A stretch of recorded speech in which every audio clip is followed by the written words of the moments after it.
আসসালামু আলাইকুম প্রিয় দর্শক, আশা করি আপনারা সবাই ভালো আছেন। আজকে রসুই রেসিপিতে থাকছে পটলের রেসিপি। পটল দিয়ে খুব চমৎকারভাবে আমরা একটা রান্না করে দেখাবো আজকে আপনাদের। তাহলে চলুন আমরা রেসিপিটা দেখে নিচ্ছি। চুলায় আমি একটা প্যান বসিয়ে দিয়েছি। এখন আমি এতে 1/4 কাপ তেল দিয়ে দিচ্ছি। এখন আমি এখানে হাফ কাপ পেঁয়াজ কুচানো দিয়ে দিচ্ছি 5-6টা কাঁচামরিচ কুচানো। পেঁয়াজ এবং মরিচগুলোকে হালকা একটু লাল করে ভেজে নিলাম। এখন আমি এতে পটলগুলো দিয়ে দিব।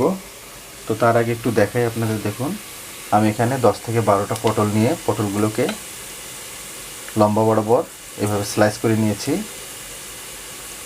আর এতে যে বিচিগুলো ছিল, বিচিগুলো কিন্তু আমি ফেলে দিয়েছি।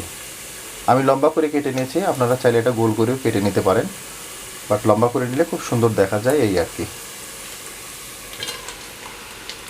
এখন আমি এতে দিয়ে দিব হাফ চা চামচ জিরার গুঁড়া, হাফ চা চামচ ধনিয়ার গুঁড়া, হাফ চা চামচ হলুদের গুঁড়া, দিচ্ছি পরিমাণ মতো লবণ। আমরা এই রান্নাটাতে পানি ব্যবহার করব না, পটল থেকে যে পানিটা বেরোবে এতে পটলটা সিদ্ধ হয়ে যাবে। মিডিয়াম হিটে পটলটাকে 4-5 মিনিট আমরা কষিয়ে নেব। ফিরলাম আমি 5-7 মিনিট পরে। দেখুন পটলটা থেকে কিন্তু অনেকটাই পানি ছেড়ে দিয়েছে এবং পটলটা অনেকটাই সিদ্ধ হয়ে গেছে।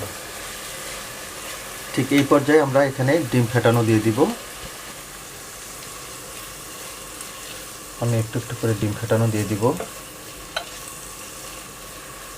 আমি 2টা ডিম ফেটে নিয়েছিলাম, ডিম দুটোকে দিয়ে দিলাম। এখন একটু নেড়ে দিব যাতে ডিমগুলো সব জায়গায় ছড়ায় যায়। বাস, আবার ঢাকনাটা লাগিয়ে দিচ্ছি। ঢাকনাটা লাগিয়ে আর জাস্ট 4 থেকে 5 মিনিট মতো আমরা রান্না করে নেব। ফিরলাম আমি 4-5 মিনিট পরে। দেখুন কত চমৎকার লাগছে, রান্নাটা কিন্তু আমাদের হয়ে গেছে। দেখুন, তখন আমি এটা চুলা থেকে নামিয়ে নিচ্ছি। তো প্রিয় দর্শক, হয়ে গেল আমাদের ডিম পটলের ভুড়ুভুড়া। এই রান্নাটা থাকলে মাছ মাংসের প্রয়োজনেই নেই।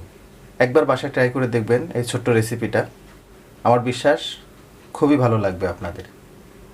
আমার রেসিপিটা যদি ভালো লেগে থাকে আর আপনি যদি আমার চ্যানেলে নতুন হয়ে থাকেন, তাহলে রিকোয়েস্ট করব আমার চ্যানেলটাকে সাবস্ক্রাইব করার জন্য, সেই সাথে লাইক, শেয়ার এবং কমেন্ট করার জন্য। আর যারা অলরেডি আমার চ্যানেলটাকে সাবস্ক্রাইব করে রেখেছেন তাদেরকে অসংখ্য অসংখ্য ধন্যবাদ। তো আজকে এই পর্যন্তই। আবার নতুন কোনো রেসিপি নিয়ে আপনাদের সামনে হাজির হব।